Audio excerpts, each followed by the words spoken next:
Alright, what's up guys? This is Dom. We're here with the ICBA quarterfinals. We're going up against Matt O'Shea and the Montreal Milotics. This is his team, and my team is the New Jersey Naganadevils.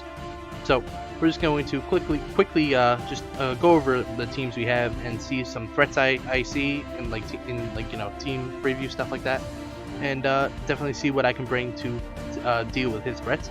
So some of the biggest threats I see are Greninja, Latios, Lycephalon, and the Megagalade. Megagalade in particular is a huge threat because it actually got 6 kills versus me during the first game we played. I lost 5-0 because of his Masquerain setting up sticky webs, and I had no answer to sticky webs.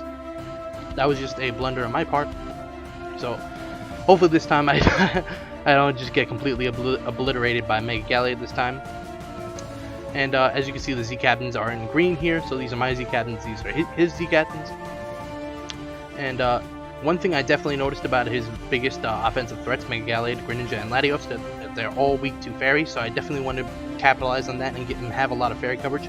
Him having Ditto on his roster is definitely a hindrance because that means it's going to be difficult for me to be able to run Master Blood on Darkrai, Swords Dance on Terrakion, and like Diggersby, stuff like that. Like my setup is a little bit hindered, but I can definitely play around that, see if I can get some setup in there, and see if I want to decide to possibly run setup. And one of the biggest things I'm definitely going to bring this time that I didn't bring last time was Mega Pidgeot. Mega Pidgeot, even if the webs are up, I outspeed the Megagalade and just straight up OHKO it with Hurricane. And it also deals with the Masquerain very effectively as well. So it's going to be 2 Pokemon that are definitely weak to the Masquerain. And his team doesn't have that many answers to it, but the reason why I didn't bring it was because of a Scarf Electivire, which would just be free Volt Switch advantage.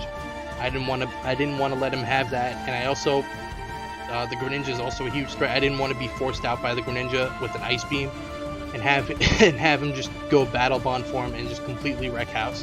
That's gonna definitely be like a big thing. I can't let the Greninja go into his Battle Bond form, and Latios like Draco Meteor. It's gonna be very tough to switch into it. So I got to make sure I do have that. So that's pretty much a like what I also Aromatisse I'm gonna bring this time too. So it's definitely going to be nice. So I'm gonna go right into the team I brought. First Pokemon, Mega Pidgeot. I said it before, I'm gonna bring Mega Pidgeot. It outspeeds the Megagalade and just hits everything with Hurricane. I have Defog just in case he gets up sticky webs. Heat Wave for the Ferrothorn because if I don't have fire coverage, Ferrothorn is gonna be a problem. I don't want Ferrothorn to be a problem, so I'm going to have as much fire coverage as I possibly can. And the fourth move I do have is Toxic, because if he's especially defensive Mandibuzz, it's going to be able to just switch in, and and if I don't have Rocks up, it's not going to be effective, so I definitely wanted to make sure I have Toxic. And unfortunately, I can't fit U-Turn on this set, but I definitely think this is going to be an effective Mega Pidgeot versus his team. But I just got to be very wary of the Electivire. Potential Scarf Electivire and a Greninja that could just revenge kill my Mega Pidgeot. And speaking of his fairy weakness before, for the first time this season, I'm going to bring Leslie, the male Aromatisse. And I brought, because I did Calcs versus Megagalade, which is the biggest reason why I'm bringing this Aromatisse. And I can just basically live every hit and just OHKO it back with Moonblast for this set.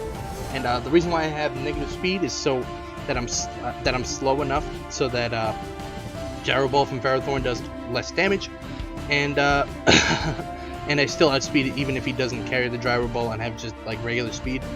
So I didn't want to min speed it, but like I wanted as little speed as possible, and I do have Hidden Power Fire for the Ferrothorn. So that's if you don't prep for the Ferrothorn is going to be a problem. I don't want Ferrothorn to be a problem. The Kebia Berry is for the Poison Jab he's going to have on his Megagalade. I know this because that was his set from last game. Poison Jab, Knockoff, and Drain Punch. I'm very confident with Swords Dance. I'm very confident he's going to be in the same set again because it was so effective versus my team last time. So for my third Pokemon, I brought Jirachi. This set is really meant to switch into the Latios. Make sure I have some Draco switch-ins and I can revenge kill it with like maybe a Aromatisse or my Mega Pidgeot, which does outspeed it, and it does pack the Moonblast and max special attack, so I can just hit a lot of things hard because a lot of his offensive threats are weak to Fairy. And I do have the Hidden Power Fire again for the Ferrothorn because I want to make sure I can beat this 1v1 and I want to win the Stealth Rock War with the Ferrothorn. So that's that. And next up we do have Vaporeon. As you can see, like my other Pokemon, Jirachi and Romatis can't really hit the Blacephalon that well, so I wanted to have a Pokemon that could switch in easily to the Blacephalon. And the reason why it's physically defensive is, again, for the Mega Gallade, because I want to make sure I can roar it out if he sets up a Swords Dance and things get like pretty crazy with the Sticky Web. I want to make sure I have a chance to defog and just, like, you know, not lose the game to Mega Gallade. So that's very important. Next up we have Diggersby. It's going to be able to clean up threats, but it can't clean up with Blacephalon because it's the Ghost type with a Quick Attack. So that would be very bad. I have a Yachi Berry, so I could comfortably switch it in on the Electivire in case he predicts and goes for HP Ice, and I have as much help as possible. And Frustration and Earthquake are very good stab moves, Quick Attack for priority, and Fire Punch again for the Ferrothorn because I want to have as much fire coverage as possible. So yeah, so that's the reason why I have my Diggersby the way it is. It's just going to hit everything really hard. It's going to 2-KO almost everything, except for the Gligar and the and the Mandibuzz. If it's physically defensive, if it's especially defensive Mandibuzz, I could definitely 2-KO it. So I just got to be wary for that. And I do have responses to the Gligar with my Vaporeon and my Mega Pidgeot, which definitely could take it on. And I also have my Darkrai, which can take on the Gligar. So I don't think Gligar is going to be that big of a problem. The biggest reason why I have Ghost Team Z is so I have a way to just straight up OHKO the Mega Gallade. I don't want to mess with the Mega Gallade. I don't want to lose to the Mega Gallade again. So I just want to make sure I definitely just beat the Mega Gallade. And Focus Blast Shadow Ball, and Ice Beam just hit his team like the hardest. I would click Focus Blast versus the Greninja. I would have Shadow Ball versus the Latios and the Blacephalon. Even though Dark Pulse would be better, I do want Shadow Ball for the Mega Gallade for that purpose. And otherwise, I really wouldn't have a way to hit the Mega Gallade that well, because, like, you know, Dark Pulse would be neutral and Shadow Ball would just be better for the Mega Gallade, and that's just the biggest threat I need to just ensure that I don't lose the game to.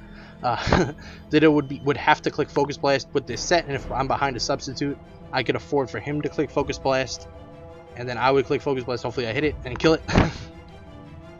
So Valley, whatever type it is, like, I would just click whatever coverage move. Gligar, Ice Beam, Mandibuzz, Ice Beam, Ferrothorn, Focus Blast. Electivire, I would rather have Dark Pulse for, but it's really only like one or two Pokemon I would rather have Dark Pulse for. So I definitely think this coverage is the best, and I definitely wanted to substitute just in case the Ditto came, and I could just click substitute like on his switch into Ditto, and just like hopefully have that scenario. So let's get right into the game here. So as we see in team preview, he didn't bring the Latios, which is nice. So Jirachi's not going to be as useful. He did bring the Mega Gallade and the Masquerain. This team is looking very similar, so there's a lot of things I can expect. My lead is going to make a Pidgeot, because if he leads Masquerain, I just click Hurricane. He goes down to Sash. He clicks Sticky Webs. I click Defog. He attacks me. I click Hurricane again, and that's dead. And he has no Sticky Webs up. So that would be that would be pretty optimal. If he goes into Greninja, I could just Greninja or Blacephalon or Electivire. Electivire, I would switch into Diggersby hard because I would have my Yachi Berry attack, and I would be at full health. Greninja can't really do that much to Vaporeon, and Blacephalon can't do that much to Vaporeon, so that I would switch out versus those three Pokemon. And against the Mandibuzz, I would click Toxic, and obviously Mega Gallade, I would just click Hurricane again. So that's what I'm going to do. He leads off with the Blacephalon. I lead off with Mega Pidgeot. Because of the Blacephalon, I'm going to switch out into my Vaporeon. He reveals Psychic. So because he stayed in, I'm thinking he's Scarfed, because I don't think it's going to take a Hurricane that well. I'm just going to click Scald because there's really no reason for him to stay in. Unfortunately, no burn. So here, I'm just going to click Protect. I'm predicting him to be Choice Scarf because that would be the only way he would outspeed the Mega Pidgeot, and I would feel that he would want to outspeed the Mega Pidgeot with this Electivire. So, predicting him to be Scarf, I'm going to go right into my Diggersby. He clicks Volt Switch again. This does make me feel like that he is a Choice Scarf Electivire. So I'm just going to click Return here, because there really isn't no reason not to. I feel he would be more likely to switch into one of his two flying Pokemon than the Blacephalon, and I see this as a especially defensive Mandibuzz. So I just decided to click Frustration again. He makes a nice aggressive play going into his Blacephalon, but here my Vaporeon is pretty much at full health. There's really no reason not to go Vaporeon, but he does make a great play and clicks Trick. But, you know, now I'm Choice Scarf, so now I just gotta click Scald. So he goes right into his Mando, is probably trying to get his health back. And fortunately here I do get a burn, which makes his damage output to my team not like optimal. So here I go right into Diggersby because it's burned. It's not going to do that much to me. He makes another good play, clicks U-turn, and now he has his Mega Galley, the big threat. I got to switch right into my switch-in that I decided to bring, which is the Aromatisse. He clicks knockoff, which worries me a little bit, but I can live a poison jab from this range, so I'm okay. I'm just going to click a Moonblast. This is going to do a lot of damage to whatever comes in. It does a lot of damage to that Blacephalon, even though it's a resisted hit, so which is nice. So I'm just going to switch out, go into Vaporeon again, because it's a pretty nice health. Flamethrower does almost nothing, so that's really good. So I'm just going to click Scald once again, because there's no reason not to click Scald. He goes into his Electivire, which is okay. Here I can't really see what he scouts into, but so I just decided to go right into my Diggersby because again I have a Yache Berry and I'm near full. He clicks Volt Switch again, and here he reveals not to be Scarfed, which I was actually really like, wow, he's not Scarfed. But here, so I just decided to click Return, and the Electivire is dead. So here on this turn, the only move that he can like kill me is with a Fire move, and because I went to Vaporeon twice on this, actually 3 times on this Blacephalon, I went into Vaporeon. So I'm going to make an aggressive play, and also I didn't change up moves, so you might think I'm a choice Diggersby. So I'm definitely going to stay in here and click Earthquake. Fortunately, he does click the Shadow Ball, the hardest hitting move to hit my Vaporeon, as I just click Earthquake, and that Blacephalon is down, and that is a huge play. So now I can sack off Vaporeon because I don't really need it anymore. He goes into Greninja. I'm going to switch into my Vaporeon. Because like I don't really need my Vaporeon anymore. Because I'm Scarfed, I'm gonna click Scald. Because there's no reason not to. Get as much damage off as possible and make sure my the Greninja doesn't kill anything. And I feel like I can win this game. I get another free Scald off onto this Gallade, hopefully trying to get a burn. Unfortunately, I don't get a burn. And now he just finishes off my Vaporeon. I didn't really need my Vaporeon anymore again because the Blacephalon is dead. Here I make a little bit of a misplay. I should have gone into Mega Pidgeot because that would have guaranteed a kill anyway. But I felt like this would also guarantee a kill. And fortunately, he does stay in, and I knew, but based on the calcs, that I would live this Poison Jab, and I do live it pretty nicely. Here he goes into Greninja. I can't let him kill anything. So here I'm going to go straight into my Dark Ride because I calc there's no move that he can kill me with. And here, I just click Focus Blast. If he switches into Masquerain, his sash is broken, and then he would just die. So I just click Focus Blast, and Mandibuzz would also die if he switched in. Mandibuzz, he's in range of Ice Beam. I click Ice Beam. And all he has left is this Masquerain. And all I really need to do is break the Focus Sash. And if he sets up a Quiver Dance, I can just click Quick Attack with Diggersby. So this game's pretty much over. Here, I just show off the Z move. He just doesn't waste time. He clicks Bug Buzz. And here, that lets me go into my Mega Pidgeot now. I'm just going to Mega Evolve and click Hurricane.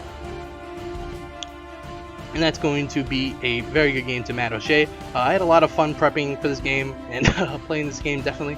I hope you guys liked the battle. Please leave a like, subscribe, do all that YouTube stuff, and I'll see you guys next time.